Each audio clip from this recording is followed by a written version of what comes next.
Bem, amigos, boa tarde. É um prazer enorme recebê-los nessa reabertura aqui do nosso auditório. Foram 3 semanas de paralisação de nossas atividades científicas aqui, alguns ajustes de manutenção que precisavam ser feitos e tal, trocamos carpete, botamos uma televisão que pode possibilitar uma visualização mais clara das imagens. Depois eu queria ter uma análise crítica do pessoal da turma de trás. Aliás, tem residente sentado aí atrás, né? Acho que o residente é todo aqui na frente. Eu queria depois que vocês sinalizassem para mim se está dando para ver legal, se não está. E nessas 2 semanas, então, além disso, a gente fez uma pequena reforma do banheiro, coisa pequena, ainda vai ter algumas outras poucas coisas que vão andar aí no decorrer, mas sem necessidade de que a gente tenha que interromper nossas atividades. Que engraçado, foi muito sentido, tanto internamente como para alguns colegas do corpo clínico externo, que já estão acostumados com as sessões das quartas, mais recentemente as sessões das sextas-feiras. Mas essa semana, então, a gente está recomeçando. Recomeçando hoje com uma sessão clínica em parceria com o IECAC, e na sexta-feira a volta da sessão da Sexta Consciência, que é uma sessão da cardio-oncologia, que vai abordar carcinoma pancreático intramucinoso. Na verdade, o que a gente está desenhando para o segundo semestre é uma grade de atividades, não só das sessões já consagradas, quer dizer, que a gente já faz com regularidade, é fazer algumas inserções de alguns pequenos eventos maiores e provavelmente num horário mais no final da tarde, início da noite, onde a gente possa também receber vocês aqui no auditório.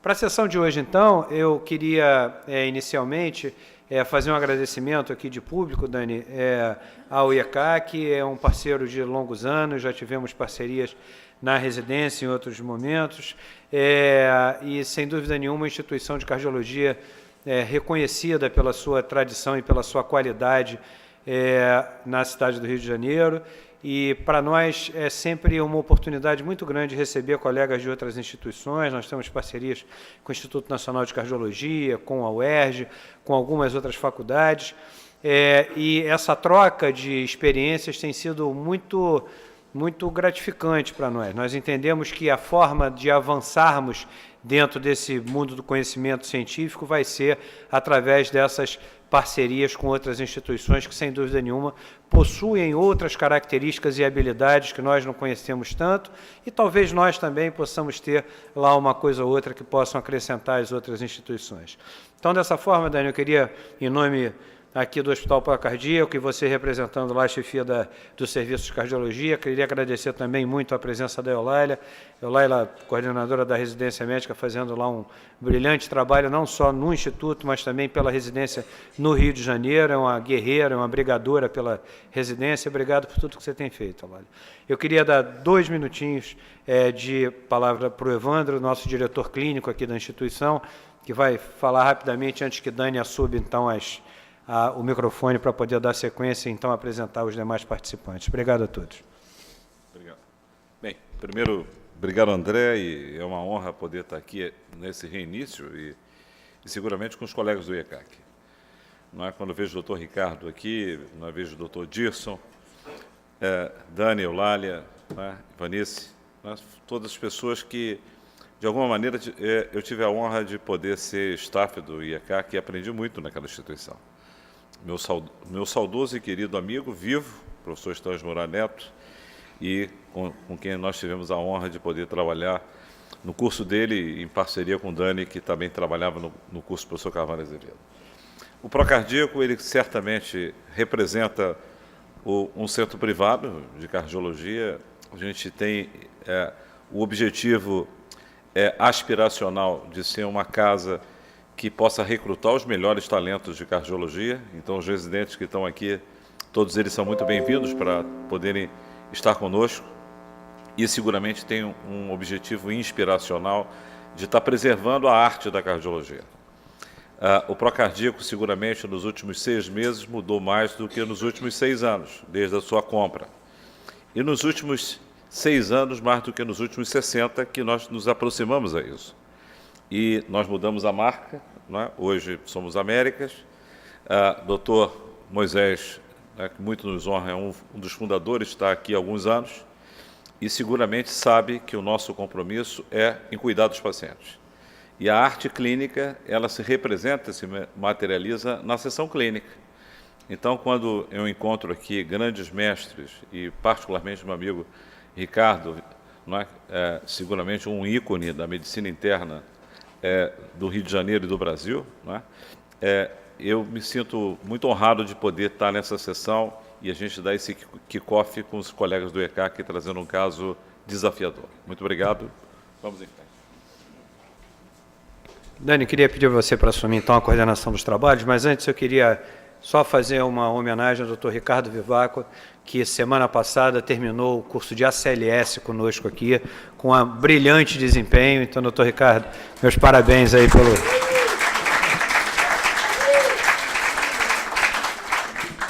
Boa tarde, e desculpe a minha rouquidão, mas nós vamos fazer essa sessão mesmo eu rouco. Eu vou moderar essa sessão. Eu queria agradecer muito o convite para participar. A minha ligação com o Procardíaco é muito longa, 35 anos que eu já frequento esse hospital, é uma coisa visceral.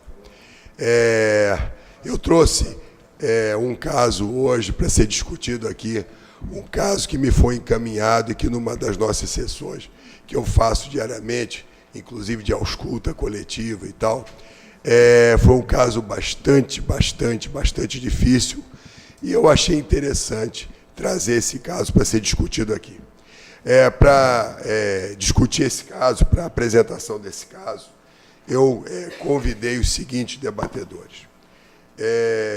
Lá do nosso instituto, chamei a doutora Maria Eulália, que é a nossa diretora médica e é chefe do setor de cardiopediatria, no Instituto Estadual de Cardiologia.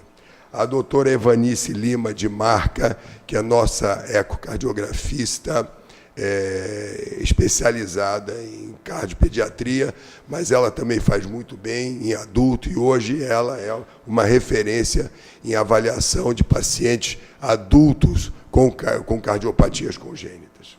E ela é do IECAC, e também ela é do Hospital Pro Criança Cardíaca. O doutor Paulo Martins Soares também, eu pedi que ele viesse, é nosso hemodinamicista lá do Instituto, especialista também em cardiopatias congênitas e cardiopatias estruturais. A doutora Sabrina Godoy, que é a responsável pelo setor de tomografia do nosso instituto, e também está aqui, teve grande participação nesse caso. Doutor Andrei Monteiro, ele é cirurgião do Hospital Pro Criança Cardíaca. Está aqui, obrigado. Para apresentar o caso, pedi que uma nossa residente, a doutora Bárbara Mendes, na realidade ela é residente do Hospital Barra d'Or, mas ela rodou com a gente lá um período e continua frequentando o hospital, e ela estava no dia em que esse caso foi avaliado, e eu pedi que ela apresentasse esse caso. Ela correu atrás de todos os exames e se dedicou muito e vai apresentar esse caso. Então, Bárbara, pode começar. Bom, boa tarde. A sessão clínica geral de hoje é cardiopatia de difícil diagnóstico em paciente jovem. Então, a agenda já falar sobre o caso clínico, o diagnóstico e a conduta. Então, uma paciente feminina, de 24 anos, solteira, parda, professora e estudante de pedagogia. Vem como queixa principal dor no peito. Relata que possui uma cardiopatia congênita, que não se recorda qual. Há mais ou menos 3 meses, apresentou subitamente um quadro de dor em região precordial de forte intensidade, em aperto, associada a bradicardia e síncope, com liberação esficteriana e vômito. Relata que estava estressada no período do evento. Refere ter sido encaminhada para o Hospital Rocha Faria, onde foi feito o diagnóstico de infarto, não foi realizado trombolítico, nem cateterismo cardíaco. Fez uso de AS, civastatina e clopidogrel por 1 mês. Relata desde então dispneias médios e esforços com piora progressiva, sem outros sintomas. Cardiopatia congênita acompanhou no Hospital Pederneiras até os 21 anos. Há 16 anos, teve um quadro de pneumonia, que evoluiu com meningite, uma endocardite com uma lesão em válvula do coração desde então. Refere uma cianose intermitente e relata uma internação em novembro de 2016 por paresia de membros inferiores devido a um quadro viral, alergia à penicilina e a Buscopan. História social, nega o uso de drogas, etilismo, tabagismo, condições de saneamento básico adequado, de moradia também. História familiar, sem história de doença arterial coronariana e de neoplasia, que o pai era desconhecido. Parto a termo com desenvolvimento psicomotor adequado, sem possibilidade de gravidez e menstruação irregular em uso de anticoncepcional. Essa é a história dela e a gente prosseguiu com o exame físico após esse relato. Sinais vitais, a pressão em membro superior direito era de 90/50, em membro superior esquerdo de 86/50, uma frequência cardíaca de 64, com uma saturação inicial de 84%. E após repouso, o paciente ficar mais calma, não parar de falar, a saturação foi para 96%, foi o máximo atingido. E o MC dela de 20,1 quilos por metro quadrado.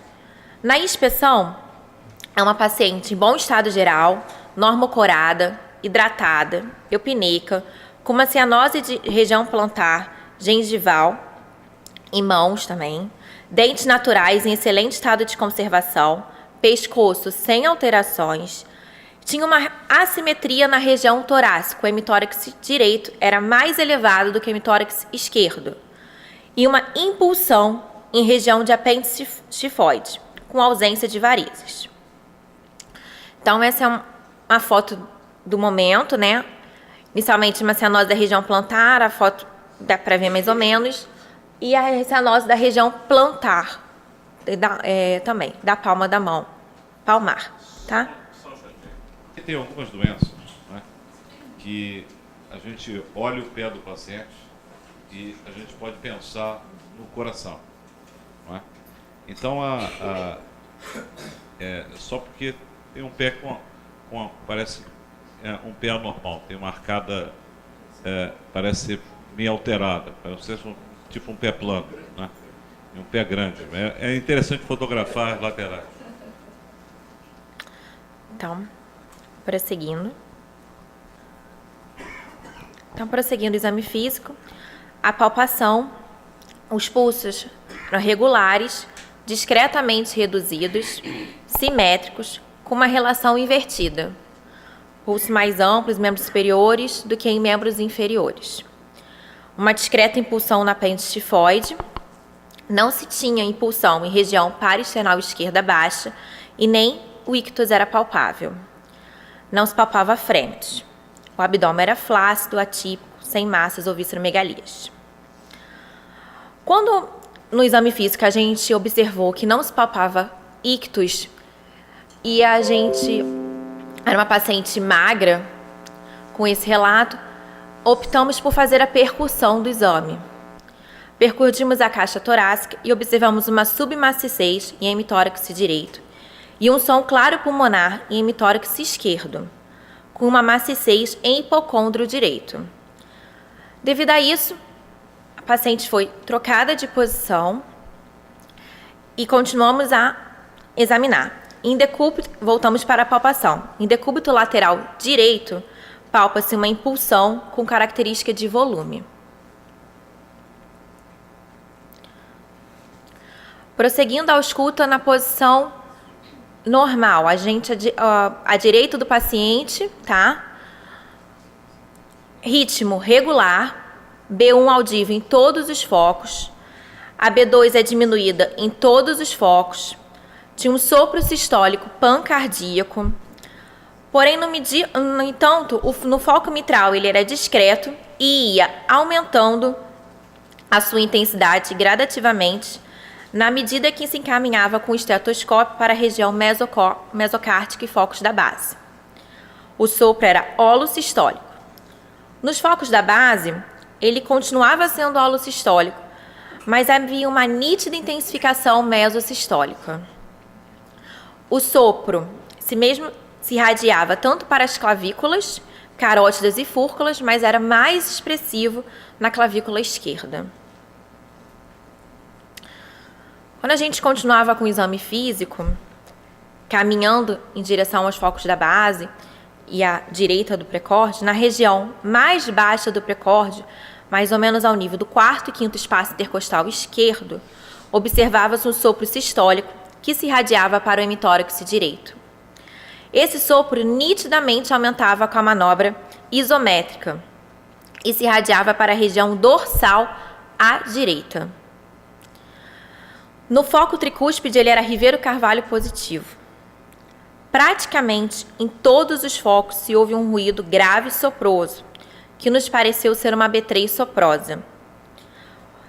Com a paciente em pé, a intensidade do sopro em todo o precórdio não se alterava, dando uma impressão de aumentar. E a ausculta pulmonar era normal.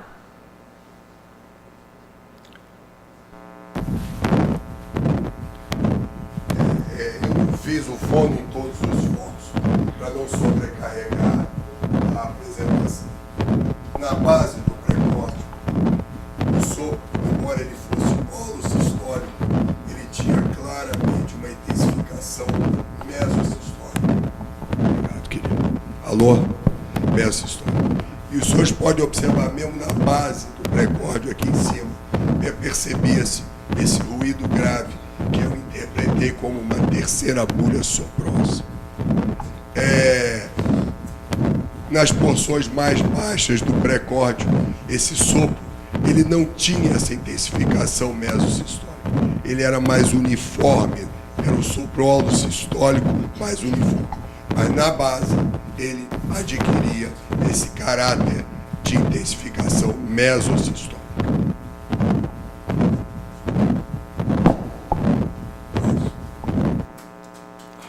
A B1 era normal. Porque me pareceu que ela era acentuada ali no fono, né? O fono ele amplificou um pouquinho, é. mas ela era normal em todos os focos. A segunda bulha que tendia a ser Diminuída. De intensidade diminuída. Ali E o ela desdobramento, apareceu- e você conseguiu ouvir o desdobramento da segunda bulha? Eu ouvi um desdobramento, bom, desdobramento pelo componente aórtico pulmonar, não. Mas o que eu ouvi era um desdobramento de B2, se a gente pode dizer dessa forma, por uma terceira bulha, que se ouvia em todo o precórdio, inclusive na base. É, porque eu acho que isso aí tem alguma importância, né, o desdobramento da segunda bulha, né? Só para a gente poder tentar entender esse sopro, né?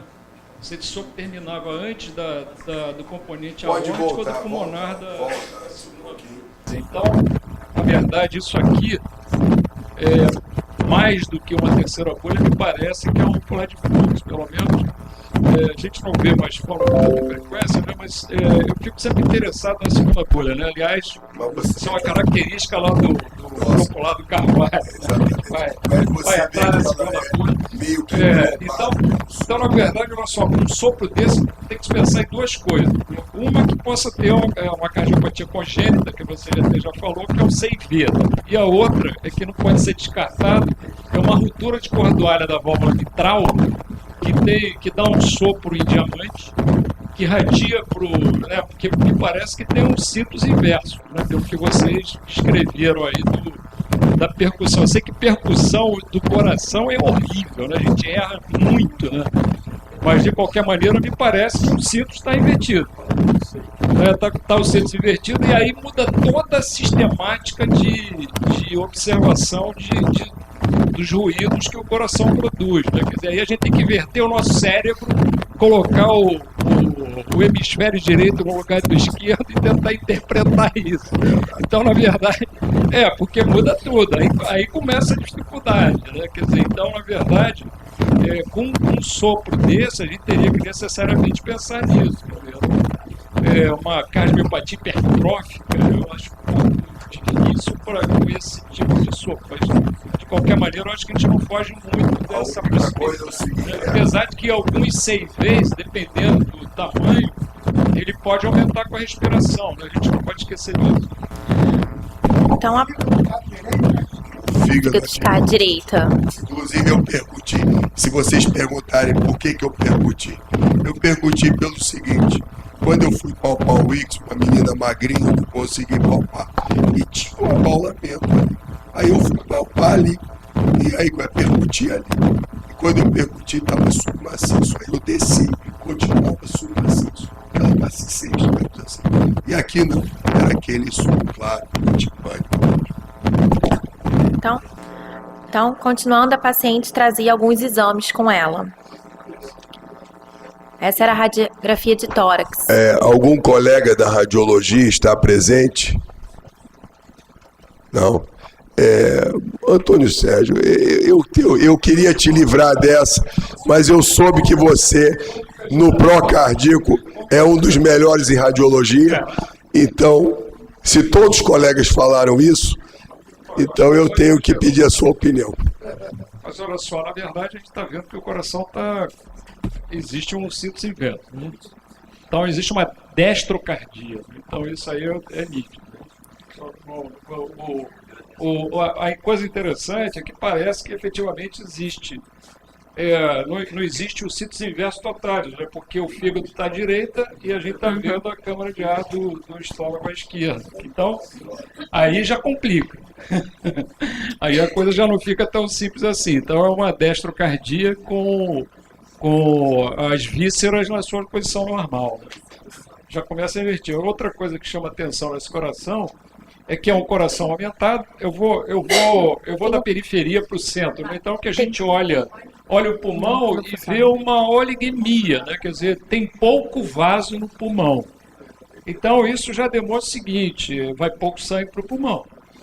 É alguma coisa que está tirando o sangue do pulmão.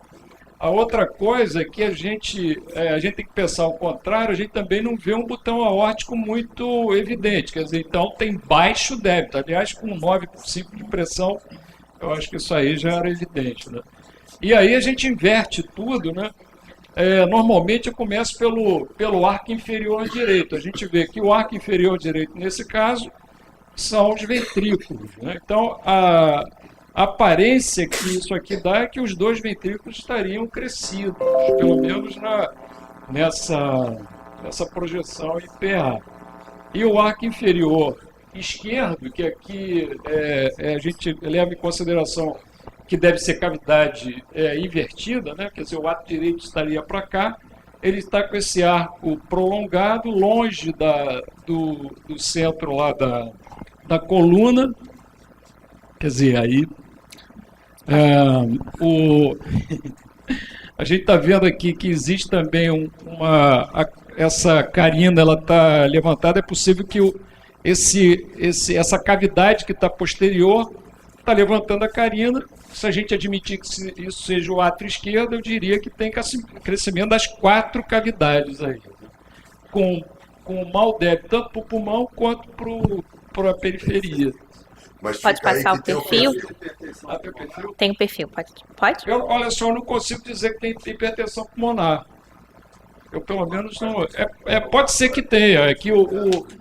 Isso aqui sugere, na verdade, que o lado direito esteja mais crescido, né, do que o esquerdo. Por quê?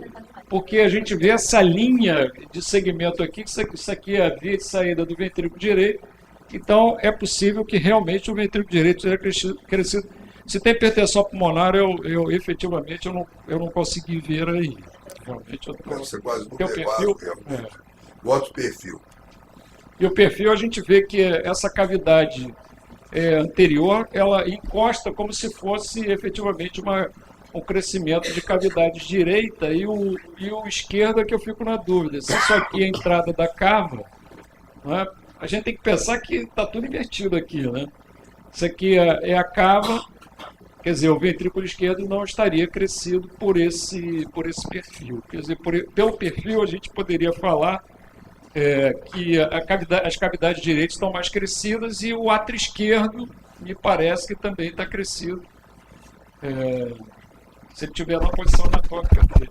É a posição do coração que está situado no hipocôndrio direito, e do lado esquerdo se vê nitidamente que o estômago está do lado lado esquerdo, quer dizer, não há transposição visceral completa.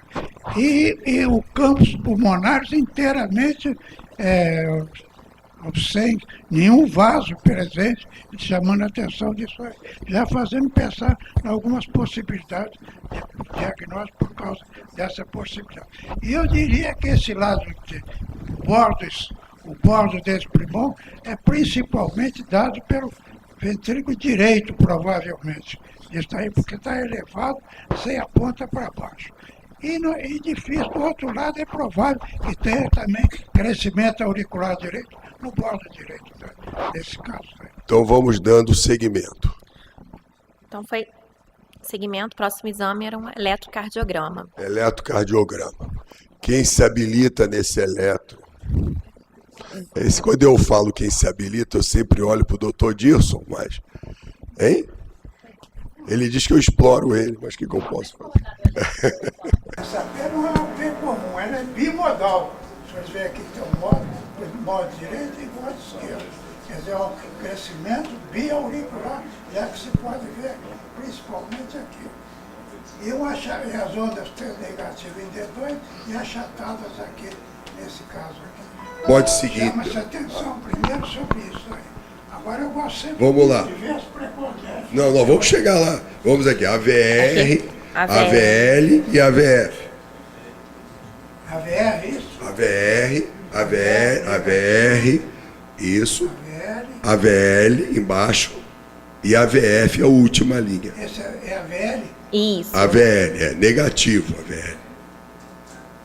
Isso é uma coisa interessante, porque normalmente as ondas T são sempre positivas em todas as precordiais, exceto em AVR, que aqui está. Mas aqui vê-se nitidamente o crescimento de aurícula direita e crescimento de aurícula esquerda. Está muito bem, pelo menos, nesse parte. Então vamos lá, precordiais que o senhor queria ver. Bom, eu fiz aí. Esse é V1, V2 e V3. V1, V2 tem um R alto, isso. bastante grande, e aqui chama a atenção, são as enormes ondas P. Aqui D1, D2 e D3 principalmente aqui. V3, precordiais direitos. P's altas e acuminadas aqui. E o R alto em versículo mesmo, mostrando que o septo, o eletrodo explorador, não está na aurícula direita nem no ventrículo direito. Está na zona de terço médio do septo, nesse caso daqui. Aí vamos seguir V4, V5 e V6, doutor Dirson. Praticamente as imagens são muito parecidas, inclusive V4, V5 e V6, com essas testas negativas, todas elas aí. Aí eu resolvi fazer o seguinte, próximo, eu fiz precordiais direitas, V2R, V3R e V4R. A morfologia que nós estamos vendo aqui, dá a impressão que nós estamos vendo. Então aqui que você fez para cá. Fiz pra cá. Eu só não fiz uma coisa que não sei se devia ou não devia, mas não fiz, que é trocar os cabos. Eu acho que ia ser muito demais. Trocar o cabo. Eu fiz o eletro na posição normal. A única coisa que eu me limitei, além de tudo, é fazer as precordiais direitas. Nessas precordiais que nós estamos vendo aqui, mostra que há um crescimento do terço médio do septo e da região apical, principalmente. Então aqui o eletrocardiograma de sugestão. Tem mais? Não. É só isso. Foi isso que eu fiz. Eu diria que tem um crescimento ventricular, auricular direito e esquerdo, e um crescimento do terço médio do septo, nesse caso, eletrocardiograma. Então vamos lá, próximo. Mais um. Então, eu coloquei essa foto, a clássica foto, Sir William Osler examinando um doente, né? E nós chegamos nessa parte aqui, ele fez aqui a inspeção, palpação, ausculta, e finalmente é a contemplação em que ele reúne todos esses dados, Nós temos ainda a vantagem do eletro, do raio-x, até do fono, que é uma complementação do exame clínico, para a gente ponderar algumas hipóteses clínicas aí, e eu gostaria de ouvir as opiniões pela clínica. O que a gente pode, até onde a gente pode chegar pela clínica. Muito bem. Quem é que gostaria de começar a dar alguma opinião? Fernando, você gostaria de dar alguma opinião? Existem algumas doenças, algumas malformações cardíacas congênitas que acompanham com alguma frequência a destrocardia. Dentre elas, a agenesia ou a malformação da válvula pulmonar e distúrbios do ventrículo direito, tipo dupla via de saída, alterações do ventrículo direito. Essa senhora, como o Antônio Sérgio já mostrou muito bem, ela tem uma oligoemia periférica, tem aquele sopro. Esse sopro, o Antônio perguntou também outra coisa que era importante, se ele terminava antes da primeira ou segunda bolha, né? De A2 ou B2, melhor dizendo.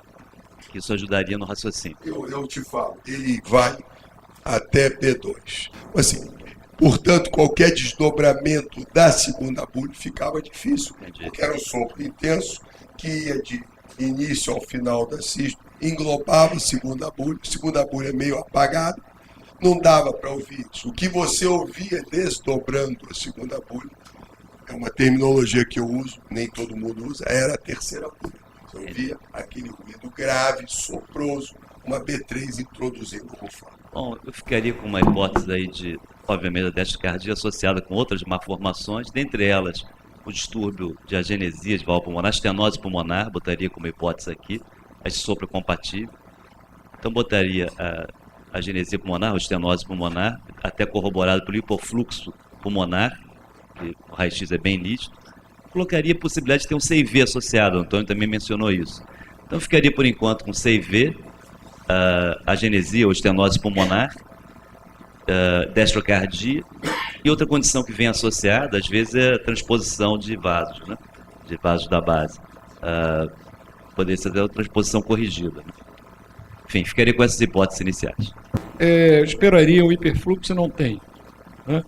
Então, na verdade, ela não tem hiperfluxo. A gente vê que as cavidades direitas me parece que estejam crescidas, mesmo com essa inversão, me parece que o coração direito esteja crescido. Tem um falar de fluxo, o que fala a favor de que existe uma insuficiência da válvula mitral ou da válvula tricúspide, né? Aumenta com o Ribeiro Carvalho, isso aí é uma possibilidade que pode existir. Do mesmo jeito que uma comunicação interventricular também pode ser responsável por isso. A questão é que eu não falaria, viu, Fernando, que tem uma estenose da pulmonar, da válvula pulmonar, primeiro porque não tem uma das características do raio-x da artéria pulmonar, da estenose de artéria pulmonar, é uma dilatação pós-estenótica que a gente não encontra. Então, se existe uma dificuldade se existe uma obstrução na via de saída do ventrículo direito, essa obstrução é subpulmonar. Então aí abre o leque para algumas outras patologias, né? Eu acho que uma dupla via, um ventrículo direito ou um ventrículo único, né? Poderia ser também uma possibilidade. E vocês descreveram que ela tem uma cianose, me parece que é central, né? Me parece que é uma cianose central. Então, poderia perfeitamente ter um ventrículo único, uma dupla via de saída do ventrículo direito. O Nelson me soprou aqui que poderia ser um truncus. Não me parece o típico do raio-x do truncus, mesmo a gente tem que inverter o nosso cérebro, né? Eu já vi muito truncus sem destrocardia, né? Uma outra possibilidade poderia ser, como o Fernando chamou, de uma transposição dos grandes vasos, né? Então, eu acho que isso a gente não poderia descartar. O que eu estou curioso é com esse diagnóstico que foi feito de infarto. Quer dizer, a gente está esquecendo que teve um diagnóstico de infarto, aí quando a gente pensa nessa idade de infarto, a gente necessariamente teria que pensar numa anomalia de coronária, né? Não é uma síndrome de Alcapa, né? Não me parece que seja, né? Mas A ALCAP é a origem anômala da artéria, da artéria coronária esquerda do tronco da pulmonar. Quer dizer, eu acho que não vai ter jeito. Eu acho que a gente vai precisar do método de imagem para nos auxiliar nesse diagnóstico. Ainda mais que com destrocardia realmente a coisa, o raciocínio não é muito fácil, né, da gente interpretar o exame físico. Então, Antes de ir para o ecocardiograma, pergunto, doutor fala aqui. Eu não sei quanto do meu raciocínio pode estar adequado na presença desse sopro que você descreveu, a presença de cianose e o eletrocardiograma. Não é? Acho que teria sido bem interessante se você tivesse feito com a inversão também. O paciente que eu tinha, que era uma inversão completa, o eletrocardiograma com a troca dos membros e das precordiais era o eletrocardiograma rigorosamente normal. O que a gente vê no eletrocardiograma, a curiosidade foi pequena. O eletrocardiograma dessa paciente tem um V2 que seria um V1 que pode sugerir um distúrbio de condução de ramo direito. E quando se faz as torácicas colocadas na posição do hemitórax direito, tem uma onda S mais profunda. Eu não sei quanto isso se aproxima daquelas situações de combinação de bloqueio de ramo direito com desvio do eixo para a esquerda, que no jovem a gente pensa em doenças do Cochin, meia-idade, doença de Chagas, e no idoso na cardiopatia isquêmica. Então, acho que uma outra possibilidade seria também alguma forma de acometimento do Cochin, que poderia explicar já alguma modificação de fluxo, gerando a cianose, e ao mesmo tempo, em algum momento, por hiperfluxo ou não, eu acho que não tem hiperfluxo, alguma coisa também para explicar a oligoemia que o Antônio Sérgio descreveu. Então, assim, é muito difícil para mim, mas entraria numa hipótese aqui também alguma coisa de doenças do Cochin AV. Existem complexos aqui de longe, né, do eletro, complexos RS praticamente do mesmo tamanho, que poderia sugerir, segundo eu aprendi lá 40 anos atrás ou mais, que o septo interventricular possa não estar íntegro. Isso seria indiretamente alguma coisa nesse sentido. Síndrome da paliçada. O eletro, paliçada, isso lá no nosso interior, paliçada são cercas, não tem mais não. Eu ainda tenho. Penápolis. Paliçadas são aquelas cercas de bambuzinho, de madeira, então elas têm um aspecto semelhante, de ponta a ponta. Você vê o eletro, como você chamou a atenção, aquele aspecto empaliçado, parece uma cerca. Outra coisa também que eu queria chamar a atenção, só... Eu sou daqui da cidade. Não, mas é síndrome da paliçada. E a outra, só a título de curiosidade, que no histórico patológico dela, ela tinha uma síndrome de Austrian, que é meningite, pneumonia e endocardite, geralmente associado com uma valvulopatia, esse quadro aí. Só um epônimo aí, síndrome de Austrian. Para a gente seguir em frente, mais alguém quer dar uma opinião? Eu tenho um paciente adulto com ventrículo único e atresia de trato de saída, e esse senhor, foi operado tardiamente, muito, com 60 anos, ele vive de um Glen. E ele tem uma sobrecarga sistêmica venosa tremenda, ascite, urgência, uma cianose tremenda.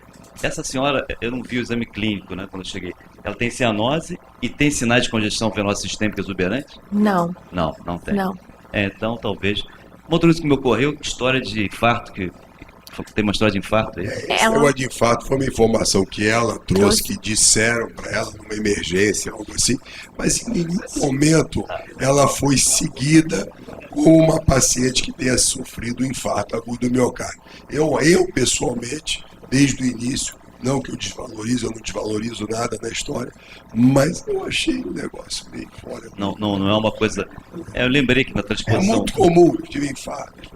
O pessoal não sabe que é de que teve infarto. A transposição corrigida, o VD, se for do lado sistêmico, ele tem irrigação única da coronária direita. Ele sofre uma dificuldade de oferta e consumo, para enfrentar aquela pressão sistêmica. Às vezes pode dar alguma isquemia. Mais alguém? Então vamos seguir em frente. Então vamos lá, doutora Evanice. Então, o eco dessa paciente também foi um desafio para a gente, foi meio que um quebra-cabeça, a gente juntou os dados da angiotomografia com o eco para a gente poder chegar a uma conclusão diagnóstica aí. Então, o que chama atenção quando a gente começa a fazer o eco é que é um cito sólitos, né? A aorta está à esquerda e a veia cava à direita. Bom, isso aí eu fiz uma tomada do vaso, que eu achava que era aorta, e de fato tem um fluxo arterial. E aí, quando eu angulava para poder ver o coração, a gente já notava que o coração era à direita. Então, é um cito sólitos com destrocardia. Aí, para minha comodidade, eu sempre faço assim, para poder ficar melhor, para eu poder conseguir entender as malformações, eu vou jogar toda a imagem para o lado esquerdo, como se fosse uma posição normal do coração, que para mim fica mais fácil para poder conseguir identificar os defeitos. Então, eu vou inverter a imagem agora. Então, tudo que está do lado esquerdo, na verdade, está para o lado direito. Então, o que já chama atenção aqui é um dos átrios, né? Que é o átrio que está mais evidente. É um átrio grande, que até então eu não sabia que átrio era esse. Um ventrículo bastante hipertrofiado, né? E o outro ventrículo, na outra posição, menos hipertrofiado do que esse ventrículo aqui de baixo. Então, ó, esse átrio, o que chamava atenção, esse átrio, que até então eu não sabia qual era, um átrio grande, e esse ventrículo aqui, um ventrículo bastante hipertrofiado. O outro ventrículo aqui e o outro átrio aqui, porque por enquanto eu não sabia quem era quem. Aqui a mesma imagem. Então pode notar esse ventrículo aqui, cadê o Márcio? Esse átrio bem grande, uma válvula atrioventricular aqui, que está parecendo ser uma válvula atrioventricular tipo válvula tricúspide, um ventrículo bastante hipertrofiado, o outro ventrículo, nessa angulação não está dando para ver bem a outra válvula, mas uma outra válvula atrioventricular aqui e o outro átrio aqui. Bom, eu fiz essa tomada para poder mostrar a integridade do septo interatrial. Então, aqui a gente não nota nenhuma comunicação entre os átrios. Aqui, ó, o fluxo margeando aqui o septo interatrial, e ela não parece ter nenhuma comunicação entre os átrios. Bom, depois, mais na frente, eu vou mostrar exatamente o que é isso aí. Então, quando eu comecei a fazer esse corte desse ventrículo aqui embaixo, que era o ventrículo mais hipertrofiado, eu vi que já tinha alguma coisa na via de saída desse ventrículo que me parecia que tinha alguma obstrução na via de saída desse ventrículo. Que eu também não sabia que obstrução era e em que válvula esse ventrículo estava conectado, em que artéria. Ah, depois eu vou mostrar. Então, tinha um gradiente aí de aproximadamente 30 milímetros de mercúrio, nessa via de saída desse ventrículo. Bom, aí eu fui para o parasternal, aqui é o parasternal direito, mas na verdade a imagem está invertida, né? Então, o que a gente nota que tem esse ventrículo aqui, um ventrículo posterior, um ventrículo anterior bastante hipertrofiado, essa válvula atrioventricular, o átrio, aqui existe a via de saída desse ventrículo e mostrando esse vaso grande aqui, que até então eu não sabia o que era, mas me parecia ser a aorta.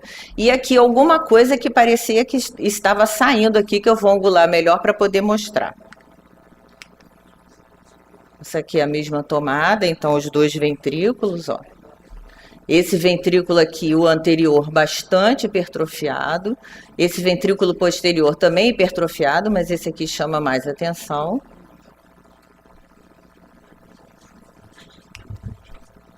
Ó, aí quando eu angulei para poder ver melhor os vasos, o que eu comecei a ver? Que esse vaso aqui, cadê o mouse? que os vasos, na verdade, estavam em paralelo, ou seja, toda vez que a gente faz um ecocardiograma, que a gente observa que os vasos da base estão em paralelo, isso chama atenção que provavelmente eles devam estar transpostos. Então, essa daqui é a aorta e essa daqui é a pulmonar. Então, ó, ventrículo, aqui tem uma comunicação, é a aorta e artéria pulmonar. Artéria pulmonar, isso aqui é o infundíbulo, e a artéria pulmonar está mais aqui embaixo, a válvula pulmonar está por aqui assim. Então, outro dado, os vasos estão transpostos. Aí a minha dúvida foi, a quem esses vasos estão conectados? Porque no início eu achei que havia uma dupla via de saída desse ventrículo aqui. Fiquei em dúvida na conexão e aí, depois mais na frente, com o auxílio da angiotomografia, a gente conseguiu definir melhor essa conexão ventrículo-arterial. Então aqui os dois ventrículos, bem hipertrofiados. Isso aqui eu fiz a medida, a função dos dois ventrículos é normal. Aqui, de novo, aquela imagem só que congelada, né? Os dois vasos aqui, a aorta anterior e a pulmonar posterior. Isso aqui, por essa angulação, me parece que é a CIV, aqui, ó. Então, nesse caso, uma CIV subaórtica. Nota que a válvula pulmonar e a artéria pulmonar estão longe da CIV, né? Então, essa CIV, ela se relaciona mais com a aorta do que com a pulmonar. Aí aqui, deixa eu voltar. E o que chama atenção também é que a aorta tem um calibre bem maior, a válvula aórtica tem um calibre bem maior do que o da válvula pulmonar. Eu coloquei, então, a amostra do Doppler dentro do tronco da artéria pulmonar e a gente começou a pegar esse gradiente aí em torno de 70, falando, então, a favor de uma estenose pulmonar. Eu medi aí, então, os vasos, ó. A aorta mediu 2,1 e a pulmonar 1,3 centímetros. Então, a aorta é bem maior do que a artéria pulmonar. Isso aí é a medida da CIV, uma CIV de 1,2 centímetros, aquela CIV que eu chamei a atenção, uma CIV subaórtica. E aí agora eu passei para analisar a válvula atrioventricular, que até então eu não sabia que válvula era essa. Então o que chamava a atenção é que essa válvula, ela tem sinais de ruptura, né? Você vê que alguma coisa cai aqui para dentro desse átrio. E quando a gente colocava o colo, via que essa válvula tinha uma regurgitação importante. Ó, isso aí é o apical dessa válvula. Aí eu voltei lá para os vasos da base. E aquela imagem que eu via lá embaixo, que eu peguei um gradiente de 30, é a via de saída deste ventrículo, que ela tem uma obstrução logo abaixo da válvula aórtica. Então, uma obstrução na via de saída desse ventrículo aqui. É esse fluxo colorido aqui que o mouse está mostrando. Então, um ventrículo aqui, a via de saída desse ventrículo, a CIV aqui, e a obstrução da via de saída desse outro ventrículo.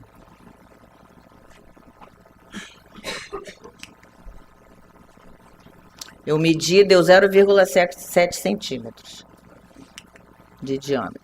Então, medindo novamente, agora eu estou medindo o anel aórtico, 2,6. Bom, aqui, aí eu comecei a pensar, já nessa altura do campeonato, já não sabia que átrio era aquele, que ventrículo era, então eu comecei a tentar identificar os átrios. Então, esse átrio aqui é aquele átrio que ele é mais posterior, no par external, e aqui entra a veia cava inferior e a veia cava superior entra aqui. Então, identifiquei que esse átrio aqui era o átrio direito.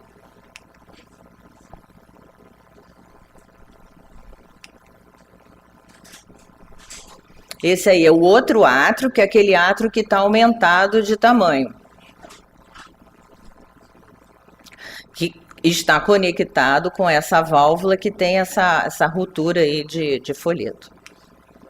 E tem aquela regurgitação importante. Então, esse átrio aqui, ele na verdade está aumentado de tamanho por conta da regurgitação dessa válvula aqui.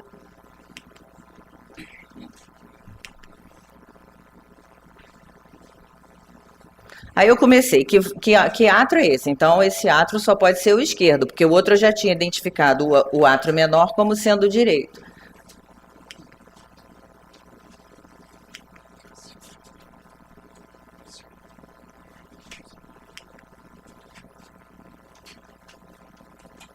Aqui é a mesma tomada. Ó, chama atenção também aqui a posição espacial dos átrios. Deixa eu pegar aqui. Ó, isso aqui, na verdade, é o septo interatrial. Isso aqui é o átrio direito. E esse aqui é aquele átrio grande, que eu, a essa altura, já estava achando que era o átrio esquerdo.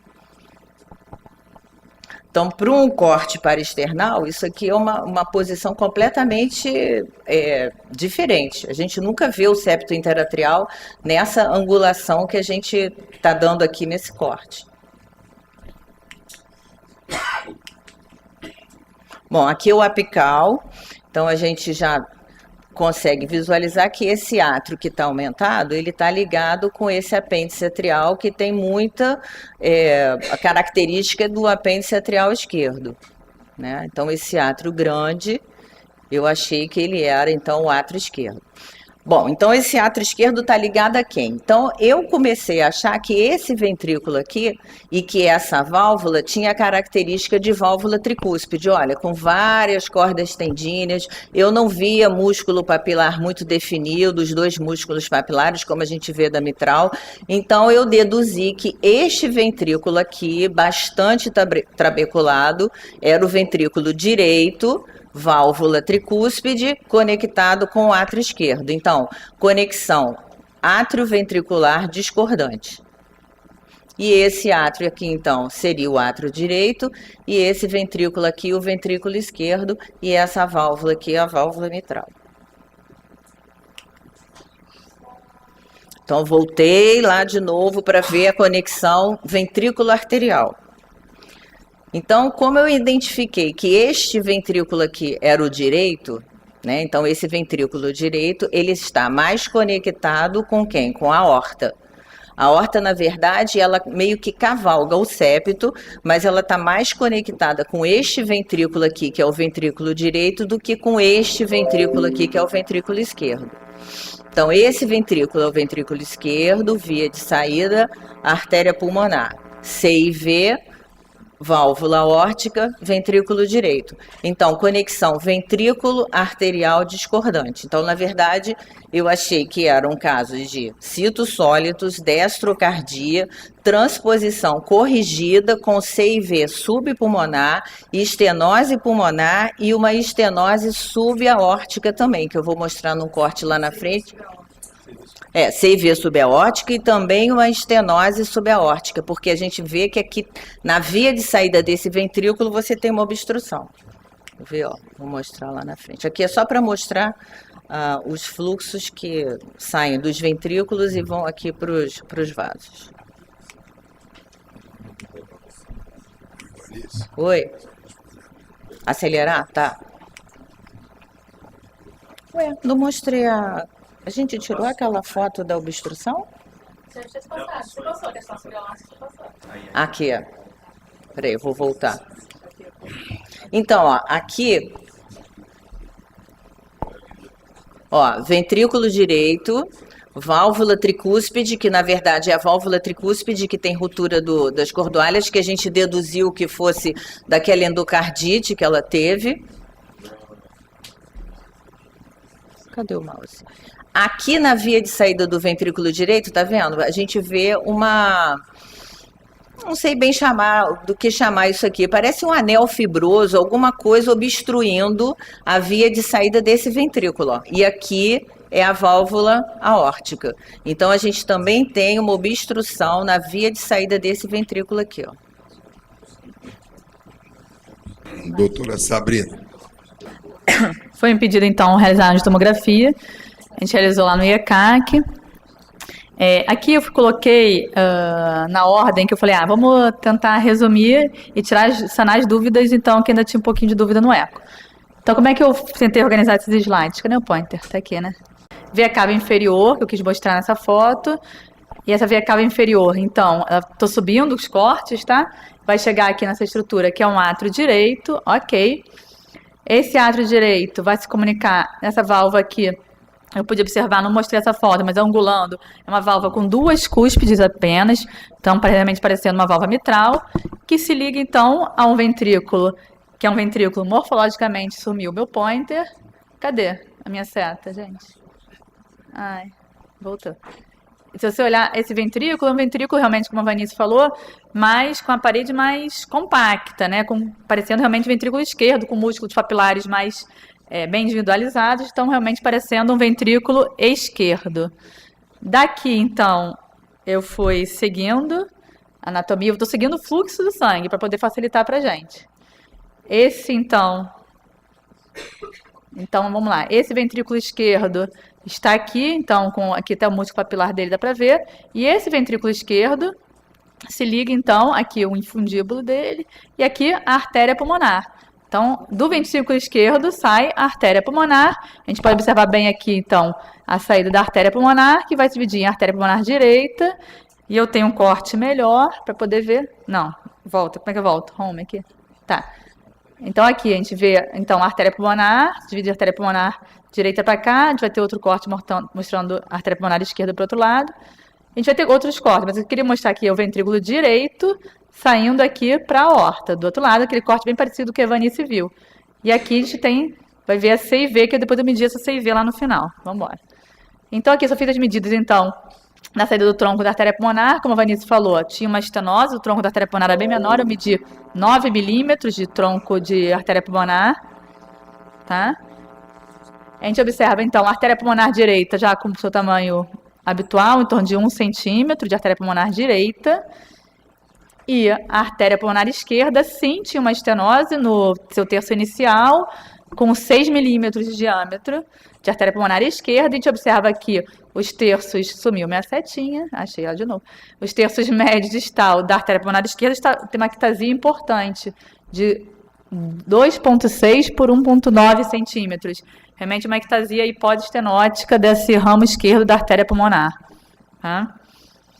Continuando o fluxo de sangue, o sangue irrigou o pulmão e volta, então, pelas veias pulmonares.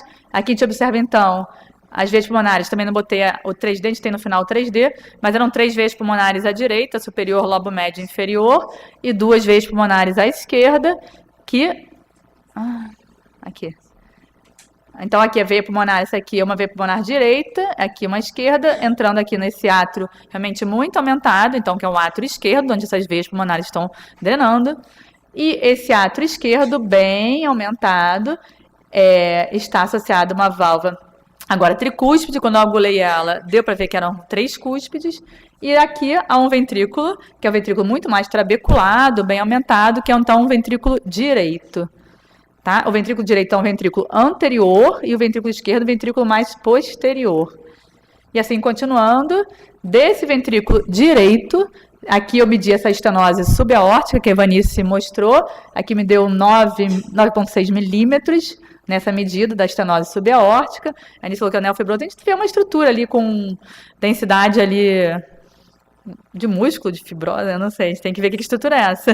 Mas a densidade, para mim, é a densidade de músculo, né? De válvula, pode ser densidade de válvula e de músculo, a mesma densidade que me aparece na tomografia.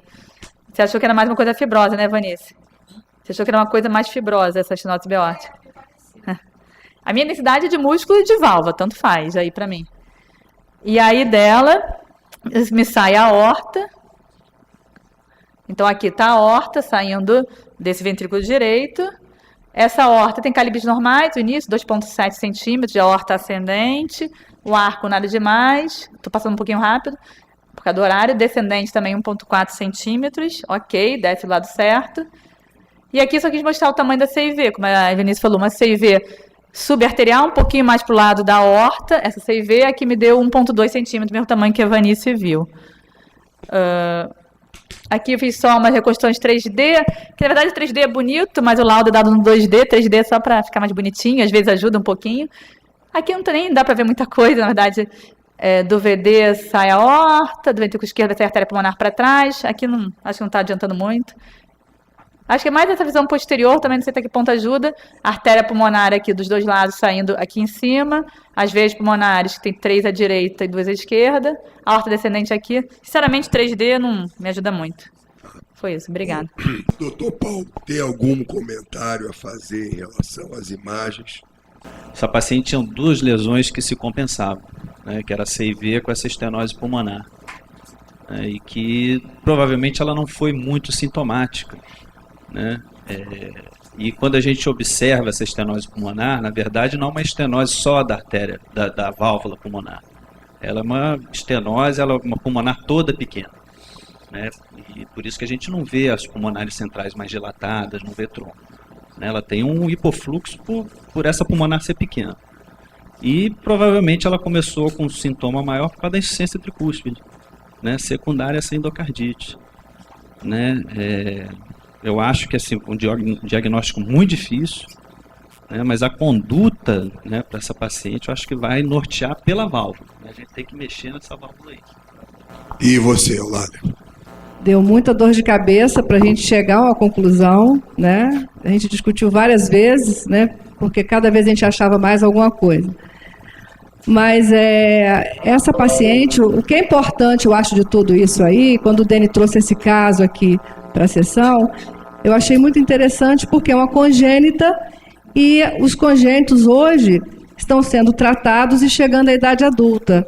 Né? Então, eu acho que é sempre bom lembrar, né? As sessões geralmente trazem casos de coronária, casos de insuficiência cardíaca, etc., mas os casos de congênita ficam para trás. Então, eu achei interessante, embora é um caso muito difícil, é um caso complexo, para gente que lida com cardiopediatria é complexo, mas eu achei que alguns colegas até se colocaram muito bem, como acho que o Fernando, que inclusive falou... Fernando, não foi? Falou em EP e CIV e falou em transposição corrigida. Então, é uma transposição corrigida, com insuficiência importante da válvula tricúspide, né, que é a válvula ligada ao ventrículo que está à esquerda, né, é o ventrículo sistêmico, e tem uma regurgitação importante que deve ser mexida. Esses pacientes, a gente tem alguns pacientes de transposição corrigida que a gente acompanha, eles às vezes evoluem muito bem. O que chama atenção no quadro seriam as lesões associadas, que esse 90% tem lesões associadas, inclusive, que é CIV e EP, inclusive as malformações de coronária, como também o colega colocou muito bem, que a coronária direita sai do seio esquerdo. Né? Então, isso leva a malformações do sistema coronariano. Então, os pacientes podem ter infartos, podem ter dores no peito, podem ter problema de coronária. E arritmias cardíacas, que essa paciente ainda não tem, mas pode vir a ter. Por quê? Todo o sistema de condução é meio desconectado. Então, é um paciente, é um quadro muito rico de patologias, de associações, e essa paciente tem bastante. E a conduta agora, eu acho que vai ficar a cargo aqui do nosso cirurgião, vai dar uma opinião importante, mas eu acho que a clínica dela maior é a insuficiência da válvula tricúspide, que a gente vai ter que mexer. Esses pacientes, às vezes, a gente não faz nada, acompanha, fecha CIV, abre a estenose pulmonar, na maioria das vezes. Só que o caso dela tem uma lesão valvar significativa, um átrio esquerdo gigantesco, e isso tem que ser mexido. Né? Mas o caso é interessante do ponto de vista de ter muita coisa, né, para se discutir. Então, doutor Andrei, para finalizar, qual é a sua posição em relação a esse caso? Parabenizar também o grupo do IECA, que acho que o caso está brilhantemente apresentado, brilhantemente estudado. E, enfim, a gente tem no Instituto Nacional de Cardiologia feito e se dedicado bastante ao tratamento cirúrgico das cardiopatias congênitas no adulto. E, de fato, hoje, no mundo, né, o número de adultos com cardiopatia congênita é maior do que o número de crianças que possuem cardiopatia congênita. Então, uma das coisas que chama atenção é, de fato, um paciente com 24 anos, uma cardiopatia complexa, e certamente passou por outros centros, e que não tem isso adequadamente notificado com o paciente, vai ser um paciente que vai necessitar, sem sombra de dúvida, de uma série de internações no futuro. Então, é muito importante isso que a gente tem feito no Instituto, que é de fato orientar e deixar esses pacientes com carta, explicando tudo, porque senão amanhã ele bate em outro centro e uma nova sessão clínica é feita para mostrar tudo isso, para estudar tudo isso, e vocês conseguem imaginar, né, que num centro de excelência como o IACAC e numa sessão clínica com a quantidade de expertise como aqui o Procardíaco tem, a complexidade que se tem de tomar decisão nessa modalidade de paciente. Então, é muito importante que esses pacientes sejam, sim, vistos por um grupo multidisciplinar, com experiência com cardiopatia congênita de adulto, e que tenham um relatório de posse para que, no futuro, isso possa nortear outros centros. Com relação ao tratamento cirúrgico, não tem dúvida nenhuma de que a válvula atrioventricular sistêmica tem uma insuficiência grave. A plastia dessas válvulas, que são válvulas tricúspides, nesse cenário são extremamente complexas, assim, um resultado muito ruim mesmo. Esses pacientes invariavelmente acabam em troca valvar, mas eu acho que esse paciente tem uma outra coisa que não é simplesmente somente uma transposição congenitamente corrigida com CV e estenose pulmonar. Esse paciente tem também uma obstrução na via de saída do ventrículo sistêmico. E essa obstrução não é uma obstrução boba, é uma obstrução que tem um gradiente e apesar de ter a CIV ali, se fechar a CIV, a tendência é que esse gradiente aumente. E fechar isso, eu sinceramente, eu não tenho certeza absoluta de que esse paciente é um candidato à correção biventricular. Sem sombra de dúvida, a nossa tendência é de sempre fazer correção biventricular, sempre que possível, mas eu tenho dúvida, pela posição da CIV, se a gente vai conseguir tunelizar deixando pulmonar para um lado. Eventualmente isso vai requerer uma cirurgia de extensão maior, como translocação da posição da artéria pulmonar. Eu tenho dúvida de que o fechamento da CIV consiga contemplar absolutamente tudo, desconectando os dois ventrículos. Outra coisa que é importante falar é o risco, né, de troca valvar, acho que é muito grande.